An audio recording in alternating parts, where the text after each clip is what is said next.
Hey everyone, this is Austin Schur here with We Write About Music, and today I'm here with MÜAGAN Gear, who's much better known as just MÜAGAN. She's just released her first single of 2021, Troubled, and it is quite fantastic, I have to say. MÜAGAN, thank you so much for being here today. How are you doing? I'm good. It's my pleasure. Thank you so much for having me. What's going on in Portland? What's news? Yeah, I mean, life is starting to get back to some sort of normalcy, which is feeling incredible. And yeah, I was just telling you, our weather is spring is in full bloom. So everything feels really optimistic. People are getting vaccinated. There's backyard barbecues. Ooh, Venues starting to open up. It feels, I mean, man, what a way to appreciate the normal again. You know what I mean? All the things we take for granted. seriously. Yeah. We got there pretty quick, it feels like, in the grand scheme of things, but definitely on the happy side of things opening up. Yeah, 100%. Totally. Well, obviously, I want to talk about your music. First thing here is I'm loving the single. The Thank you. first thing I want to know about is there's a ton of like different genre influences going on here. Would you mind breaking that down a bit for me? Sure. So, my background is that I was raised by hippies, but in a really urban environment of Oakland, California. So, Oh, cool. my parents were like 60s hippies in San Francisco turned boomers. And so, with that, I was exposed to a lot of like, Simon and Garfunkel, Fleetwood Mac, hard on your sleeve kind of lyrics. Hmm. But then I grew up in a really urban environment where I was exposed to a lot of like Marvin Gaye, Al Green, even to like the TLC pop, Sure, sure. In Vogue, all that stuff, right? So, and Aretha Franklin and soul, all that always really spoke to me. And I actually was like in a gospel choir in my middle school, Oh, wow. and just really it always spoke to me. Jazz and blues really became a focus for me as I was studying voice in my early 20s. And then I wanted to fuse those two worlds together. So basically, my efforts right now are to tell really authentic, honest, vulnerable lyrics, be that like hippie heart on the sleeve side, Sure. and then give it more of a soul kind of twist. And this song, I think, starts to, explore that because there's Hammond organ in there. And, Right. but the producer that I worked with was really great. And he had some really fun percussion pieces that like the guy from Modest Mouse creates and sells now. Oh, So okay. there's some really rad like cockle shells and jingle bells and stuff going on that has more of this kind of indie pop influence, I think. So Totally. Yeah, my next question was actually going to be right along the lines of the production because it's unreal. It's perfectly mixed, and your vocals are the real star of the show here. Who did you work with on this, and how did it all sort of come about? yeah, so I worked with Troy Wellstad, and he is phenomenal. Like Yeah, he's just a gift. He is he's like an ex touring keyboardist for like Pink and Duffy and like all of these pop stars, hmm, and now he does production. But I think he grew up kind of playing the organ and playing the piano, and so he can do a lot when it comes to keys and production.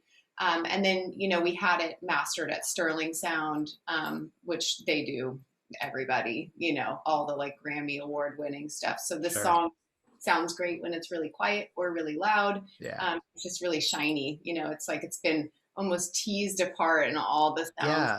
all there, but they don't compete with each other, which is really great. Seriously though, it like you're right on the nose there. It really does sound great, loud or with headphones on or whatever it is. Like it came out beautiful. Thank you. Yeah, So yeah, that was really considering. and that was part of that was in the luck of working with Troy. So I've worked with Definitely. other producers before that it sounded great, but it just didn't quite. There's the dog. It just didn't quite get that level of polish. And the other cool thing about this production is that we brought in a bunch of session musicians to fill out the guitar and the drums and the bass. So that I think that really helped. That was, the first time that I think I really had the ability to have that many layers going on. So, yeah. Nice. So, saying that this is the first official single release of the year, the obvious next question and hope is that there's more on the way, right? Absolutely. Yeah, I'm working towards an EP. I feel like that's the next Hmm. thing for me to tackle and feels appropriate. As much as I like the idea of releasing single after single to keep Sure. your fans engaged, creating a cohesive statement of work to me feels so necessary for people to get to know me better as an artist. And, A hundred percent. it's like if you just give people appetizers all night long, they're not really gonna like stick around, But if you have like a full course meal and you're teasing it through, I think there's a Right. lot more to share there. So that's my goal. I think that'll probably be ready. I'm aiming for like early fall. I wanted it to be Oh, ready okay. in summer, but I think it'll probably be early fall 21. And that might be a tease out as well, where we release like one song at a time. But That's it'll all come reasonable. together. I Yeah. mean, that seems to be the way of the industry right now is to kind of not necessarily string people along, but you want to build hype over time. And if people, there's just so much music coming out at all times. If you release one big project and then you wait a year, like people forget, you know what I mean? So the single release is the way right now, but at the same time, the EP release of just having a cohesive piece of work that actually is like one big message coming out and one sound is, yeah, that's my much preferred way of listening, at least. Yeah, and I think I'm also just figuring out more about like what I want to talk about. I think when Hmm. I started, I was trying a lot of different things, and now I kind of Yeah, get there's a theme that I'm going after that is becoming more. It's crystallizing for me, so I feel like that'll be good. gotcha. So, not necessarily on this single, but I suppose in the grand scheme of everything you've created and are going to create in the future, what are you trying to accomplish overall? Hmm. Self-love. That's what this is all about. Nice. This is really about waking up in my life and realizing I hadn't gone after the thing that I was the most passionate about and also the most afraid to do. Hmm. So, and what I've realized is that people are almost just as or more enamored with following along in that journey than even the music. If the music can stand on its own, to me as a craft, that's so important. Like just having a clear message that's really unique, and a sound that feels like it comes from me and my roots and who I am now is so important. So those types of accomplishments feel really important on the craft side. But on the personal side, it's just like trusting your inner gut and following your own guide, and not doing what you think you should be doing. All of that, the journey of that, to me is the accomplishment in itself. So even this release was like that. I wanted it to be all these things, or I thought it should be, but ultimately it unfolds the way it will. And the Yeah, more I trusted that within myself, the easier it got to just explore ideas and like put it out there. exactly. I mean, yeah, at the heart of it, you have to be the one that's the happiest with it because you're spending all the time, you're spending all the money. You need to, yeah, you need to be happy with the final product and make the music for yourself. Yeah, it And it'll starts. come across as genuine. I realize that more and more that really this isn't about what anybody thinks or if they think it's good enough. It's like, did it feed me? Did it heal something in me? Did I get to Right. share something that maybe just changed one person's day and made them feel better or less alone Totally. or anything like that? Those are the kinds of accomplishments that I'm interested in right now. Right. So you mentioned a lot of different genres that have influenced you. So, over time, in your future sound, are you looking to experiment in one direction or kind of just keep everything, as a whole? I want to keep going down this fusion of like Hmm. soul meets indie pop. To me, Totally. there's a sweet spot there for me, and I tend to write. It's easier for me to get into the heartfelt lyric part, but it's hard for me to figure out how to get the soul piece in there. Right. Even though that's just like um, it's in me. Like when I hear that music, it resonates with me, but it doesn't always come out. So I just want to get better at getting that vibe in there. So a lot of times when you're writing, sometimes you write to a groove, and sometimes you just write the lyrics. Yeah. and then you add the production to it. I tend to be over on this end. And I'm kind of wondering about exploring having a vibe in mind a little bit more when I'm starting so that it can sit in that kind of space already. You know what I mean? I get Um, that. yeah, and it'll have like a feel good. You know, there's a lot of bands out there that you love to listen to in the background or play loud. I want to make sure it can do both of those, that it grabs your attention Totally. so much that you're like, oh my God, I just got to sit here and like think. I get that. Now there's such thing as mood music where it's like, whatever it is on occasion, but trying to create that sort of well-rounded sound is tough. But I think that what you've got going so far is definitely can play both sides of it. Cool. Thank you. Yeah, That of means a lot. course. Yeah. Were there any key artists or specific albums in your life that inspired you to sort of take this path as a musician? You know, this is going to sound, I don't know. So I used to listen to this album that Bonnie Raitt put out, and it was Okay. basically a live performance of her in Philadelphia at the Rainbow Room. And she had slide guitar. She had all these musicians that would just come and join her on stage. And she was just so conversational, and she just sounded amazing. And that album I probably listened to like top to bottom hundreds of times, and it's just one of those things that it was never really an album. It was something you could find, somebody recorded it and passed it. Totally. So that was very influential to me. I think Al Green, like greatest hits, that's been on Hmm. repeat forever. Sorry, my dog is really just going for it down here. Eating It's all hard. good. Hopefully it's too distracting. That's fine. And more modern day stuff. Um, I love the vibe of like Kronbron.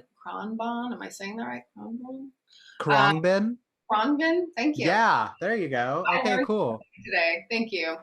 And I think that I was just going to pull up my Spotify. There was somebody I was listening to that They're I the was like, first show I have tickets to when things come back. that is Very amazing. excited.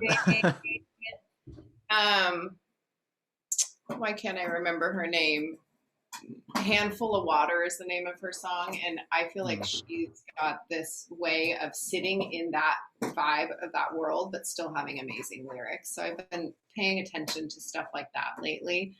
Obviously, like big sounds like Adele style choruses are just like amazing. So to me it's Right. like this Adele big vibe with like some maybe Amy Winehouse or like some soul kind of influences. But then, well, what I really say is I say if Maggie Rogers and Leon Bridges were to have a baby, what would that sound like? That's the ideal sound. That's it. That's what you need in life. Yeah. Or if like Lauren Daigle was like into mysticism. Okay, I get that too. Yeah. So I want to dig into your processes a little bit. How do you go about creating a song? Does it start with a lyric line, a bass line, a guitar riff? Yeah, I think like that's what I was saying before is for me, often it starts with a lyric line. Mm-hmm. This song in particular, I was like taking a breath from all of this craziness of COVID that had started, and took a little trip out into Eastern Oregon and was like riding my bike. And I think because I had been kind of underwater emotionally and not realizing it, and then I came up for air, I kind of realized this kind of up and down that we do. Sure. And the line just came to me. So sometimes I just get these downloads and they just come. And then Yeah. I'm like, okay, what does that mean? And what's the story behind that? And then I try to use, some skills that I've learned about like setting the scene, getting specific in the first part of the song to like set it up so you can picture what's going on. I tend to be a very visual writer. I'm a very visual person. So to me, the visual part, the emotional part comes really easy. The part that I have a hard time with is like saying exactly what it is. So Sure. that's the part I have to go back and be like, am I making a clear message here? Is this as clear as possible? So yeah, I usually just get inspired by things that are happening in my life, taking note of what I'm going through, and then finding ways to articulate that and then tell a story around it. Um, and then when I'm in that kind of story crafting process, I'm also thinking about melody. So those are kind of happening in tandem. Mhm. Oftentimes, the aha moment that I have does have a little bit of a melody to it. So I'm like exploring that. I'm like, oh, what chord sits well with that? What Yeah, progression would work well around that? Okay, well then maybe I'll start here for the verses. And then I start trying to story tell the verse and like work on the melody at the same time. got it. Nice. So tell me this, and it sounds like you've answered this question a little bit, but I'd love to hear a more sort of in-depth answer. What do you enjoy the most about being an artist and a creative as a whole?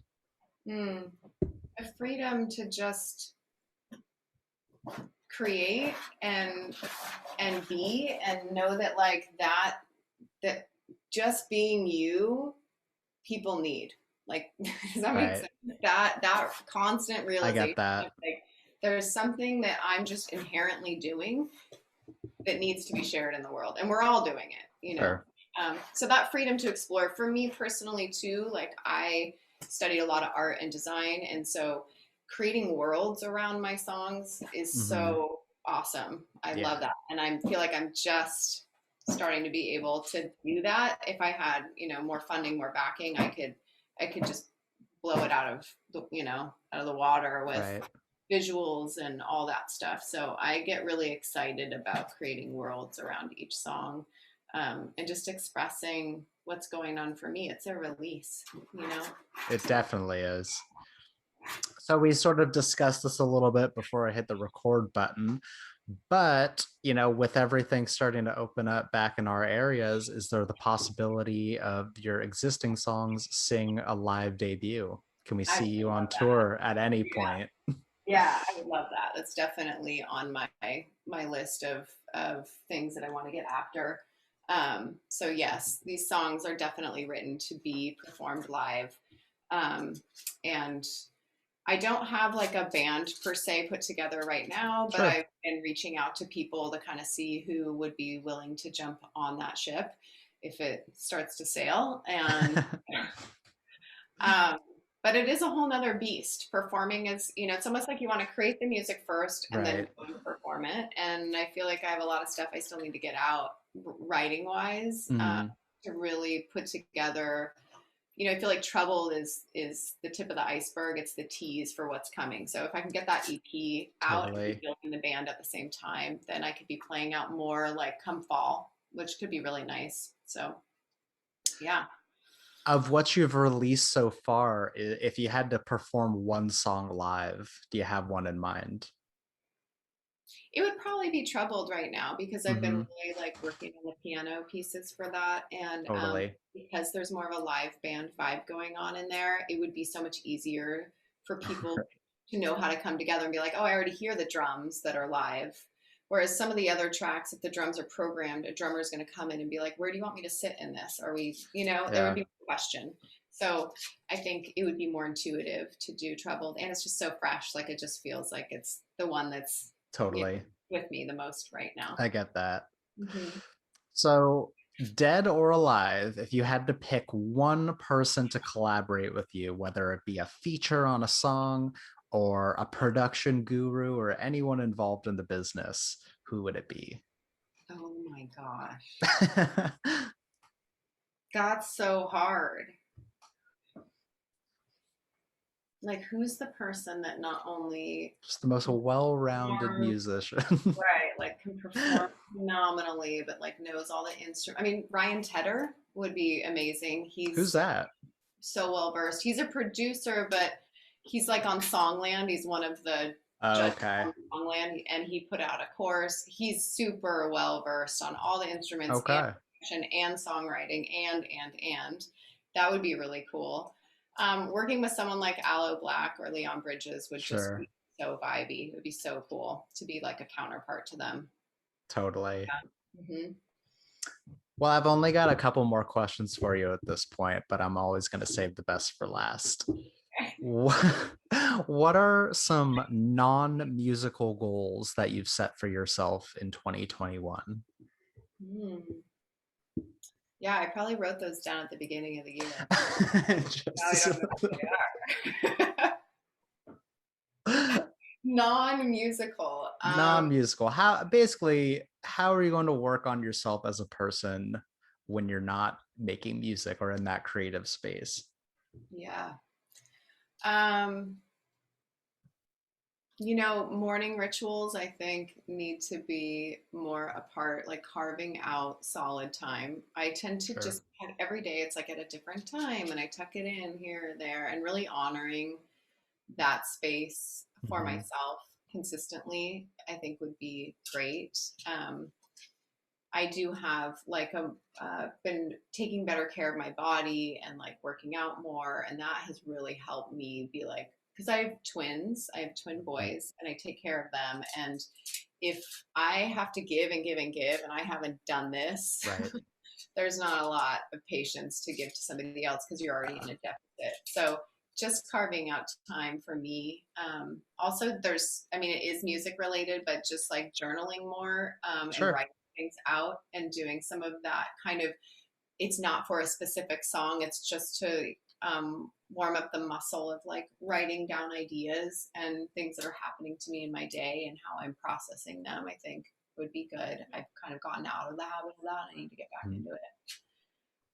But seriously, I just want to travel and like get out Yes. and meet people Yes. and just be free. Like, just I want to live it up as much as possible because Yeah. Get out of the house for 5 minutes. Seriously. it's been I get it. a year. Yeah. Yeah, you could say that for sure. Mhm. And so over this past year, and I suppose, we're a third of the way into this year now, what have you been listening to in your free time? Yeah, I listen to so much stuff. That's why I was like pulling up my Spotify to Yeah, be like, what yeah, have I searched for lately? yeah. Um, I always love listening to Julia Michaels and just seeing what she's doing. You know, with her lyrics, they're always so unique and spot on and like just pull at you in this way where you're like, ah, yes. And I've never heard it said that way. Right. Um, I find that really, really refreshing. I really love Leon too. I don't know if you Sure. know. Yeah, just what a cool vibe she's got going on. I'm Hmm. always like eager to see what she's doing. And Jessie Ware is someone that I've been watching for a while and feel like um, I relate to her, in a lot of ways because she has this like soul thing going on, but she's finding a way to show up in her own unique way. And I really like that. So I'm always listening to her. Yeah. So, Nice. I could go Okay. on It's and all on. good. There's I always new I music to listen to. just have a really eclectic taste. I'm It's always, never ending. I mean, I'm not surprised that you do, just based off the music that you're making and what you've spoken about. If you were only listening to like hyper EDM, I'd be a little concerned about the music, but it's nice to have a very well-rounded taste. I get that. yeah, it just depends on my mood too. Yeah, totally. Like, is it a quiet moment or is it, Yeah. you know, What does the setting need?